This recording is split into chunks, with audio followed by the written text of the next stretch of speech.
नहमदुहु व नुसल्ली अला रसूलिल करीम अम्मा बाद फ़अऊज़ु बिल्लाहि मिनश शैतानिर रजीम बिस्मिल्लाहिर रहमानिर रहीम। आज आप हज़रात के सामने जिन चीज़ों को ज़िक्र करना है वो तकरीबन 4 चीज़ें हैं। नंबर 1 कि खड़े होकर जिमा करना कैसा है। नंबर 2 जिमा करते वक्त क्या औरत और मर्द को अपनी शर्मगाहों को देखना चाहिए कि नहीं। नंबर 3 के जिमा के दौरान गुफ्तगू करनी चाहिए कि नहीं। और नंबर 4 अगर जिस्म में कोई तकलीफ़ हो, आँख में तकलीफ़ हो तो फिर जिमा करना चाहिए कि नहीं। ये 4 चीज़ें आप हज़रात के सामने ज़िक्र करनी है। कल वाली वीडियो में आप हज़रात के सामने यहाँ तक हमने बात की थी कि जिमा के बाद फ़ौरन पानी नहीं पीना चाहिए। इससे जिस्म में हरारत की वजह से खुश्की पैदा होती है, जिसकी वजह से यह नुकसानदेह होता है। और सबसे पहले खड़े होकर सोहबत नहीं करना चाहिए। सबसे बड़ी बात तो ये है कि खड़े होकर जिमा करना, सोहबत करना ये जानवर का तरीका है, इंसान का नहीं है। जानवर खड़े होकर सोहबत करते हैं, इंसान के लिए ठीक नहीं है। दूसरी बात यह है कि खड़े होकर सोहबत करने से बंदा कमज़ोर जल्दी हो जाता है, कमज़ोर हो जाता है और बूढ़ा जल्दी हो जाता है। इससे ये 2 चीज़ें होती हैं। इससे मना किया गया है कि खड़े होकर सोहबत नहीं करनी चाहिए। और खड़े होकर जब बंदा सोहबत करता है तो इससे जो औलाद पैदा होती है वो कुंद ज़हन पैदा होती है, कम अकल वाली बेअकल औलाद पैदा होती है। नंबर 2 जब मियाँ बीवी सोहबत करे तो उस वक़्त एक दूसरे की शर्मगाहों को ना देखा जाए। इसमें बहुत सारे नुकसानात लिखे हैं। कह जाए कि उलमा की राय ये है कि देख ले तो इसमें कबात नहीं है, लेकिन इससे नुकसानात ज़्यादा हैं। सबसे बड़ा नुकसान ये है कि जब शौहर मर्द औरत की शर्मगाह को देखेगा तो उसकी नज़र कम हो जाती है। शर्मगाह को देखने से नज़र कम हो जाती है। दूसरा ये कि शर्मगाह को देखने से जो उस सोहबत की वजह से बच्चा बच्ची औलाद पैदा होती है वो अंधी पैदा हो जाती है। ये खदशा है कि इस अमल की वजह से औलाद अंधी पैदा हो सकती है। तो इसलिए एक तो खड़े होकर जिमा नहीं करना चाहिए, इससे औलाद कुंज़हन पैदा होती है। और एक दूसरे की शर्मगाह को नहीं देखना चाहिए, इससे औलाद अंधी पैदा हो सकती है और इंसान की नज़र भी कम होती है।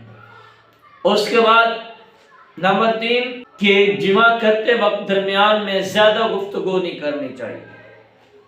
ज़्यादा गुफ्तगू करने की वजह से जो बच्चा पैदा होगा वो गूंगा हो सकता है। इस वजह से जिमा करते वक्त, सोहबत करते वक्त ज़्यादा गुफ्तगू नहीं करनी चाहिए। अबू लैलस ने अपनी किताब बुस्तान में ये लिखा है कि सोहबत में ज़्यादा बातें ना की जाएं, वरना औलाद जो है वो गूंगी पैदा हो सकती है। नंबर 4 जो हमने आप हज़रात के सामने जिक्र करना है वो ये है कि जब औरत की आंख में तकलीफ हो या जिस्म में कहीं तकलीफ हो तो उस वक्त सोहबत नहीं करनी चाहिए। जामिअतुल कबीर में हज़रत उम्मे सलमा रज़ी अल्लाह तआला अन्हा की एक रिवायत है कि वो फरमाती है कि जब किसी अज़वाज मुताहरात में से किसी की आंख दुखती तो रसूलुल्लाह सल्लल्लाहु अलैहि वसल्लम उस वक्त सोहबत नहीं फरमाते थे। तो इस हदीस से एक हमें ये इशारा मिलता है जब भी बीवी को कोई तकलीफ हो तो उस वक्त जिमा नहीं करना चाहिए। और याद रखना, जिमा इंसान करता है जिस्म को सुकून हासिल करने के लिए। और अगर मर्द को सुकून चाहिए तो इस तरह औरत के अंदर भी जज्बात होते हैं। तो इसलिए अगर औरत को तकलीफ हो तो फिर भी उससे जिमा नहीं करना चाहिए, उसकी सेहत तक इंतज़ार कर लेना चाहिए। तो ये हदीस मुक़द्दसा भी हमारे सामने, रसूलुल्लाह सल्लल्लाहु अलैहि वसल्लम की ज़िंदगी हमारे सामने है। तो इसलिए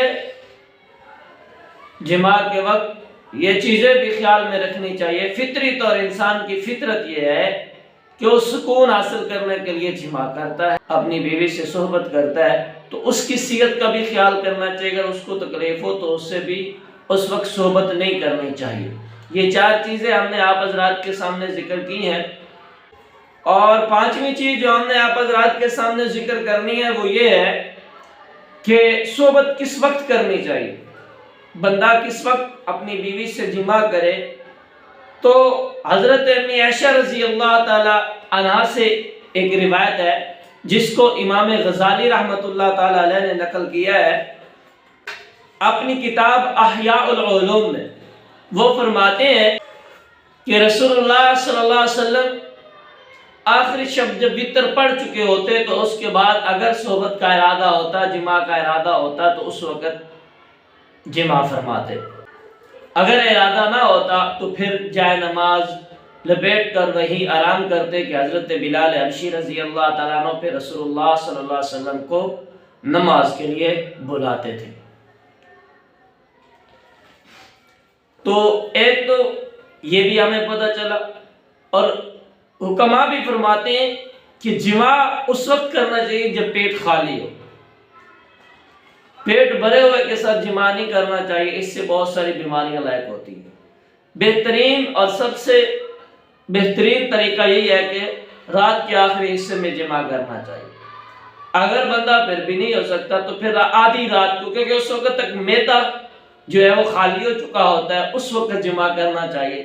اور اس میں بڑی ایک حکمت ہے کہ جب بندہ شروع رات میں ہی جماع کرتا ہے تو اس میں ایک تو بیماری لاحق ہو سکتی ہے، معدہ جو ہے وہ بھرا ہوا ہوتا ہے، بوجھل ہوتا ہے، اس سے بیماریاں پیدا ہو سکتی ہیں، کیونکہ جسم ہیٹ ہوتا ہے جس سے معدہ برداشت نہیں کرتا، پھر بیماریاں شروع ہو جاتی ہیں۔ دوسرا یہ ہے کہ جب بندہ جماع کرے اور دوبارہ ارادہ ہو تو یہ جتنی دیر تک پڑا رہے گا اب یہ ناپاک پڑا رہے گا، تو اس لیے بہترین طریقہ یہی ہے کہ آخری شب آخری رات کے حصے میں اپنی بیوی سے جماع کرے، پھر غسل کرے اور نماز فجر ادا کرے۔ یہ بہترین طریقہ ہے۔ ساری رات جو بندہ ناپاکی کے عالم میں پڑا رہے گا اس سے بھی بچ جائے گا، اور جو حاجت ہے وہ بھی پوری ہو جائے گی، اور اس کی وجہ سے صحت بھی تندرست رہے گی۔ معدے کے بوجھل ہونے کی وجہ سے صحت پر بھی کوئی اثر نہیں ہوگا۔ یہ ایک بہترین طریقہ ہے۔ ایک حکیم صاحب نے لکھا ہے کہ اگر کوئی بندہ اپنے جذبات کو برداشت نہیں کر سکتا تو پھر یہ کرے کہ مغرب سے کچھ دیر پہلے ہلکا پھلکا کچھ کھا لے، پھر جا کر رات کے اگلے حصے میں جماع کرے، ورنہ یہ بیماری کا سبب ہو سکتا ہے۔ تو یہ ایک بہت اہم بات تھی کہ جب جماع کرنا ہو تو معدہ خالی پیٹ ہونا چاہیے، معدے کے اندر کچھ نہیں ہونا چاہیے، اور آخری حصے میں جماع کرنا اپنی بیوی سے سب سے زیادہ افضل ہے۔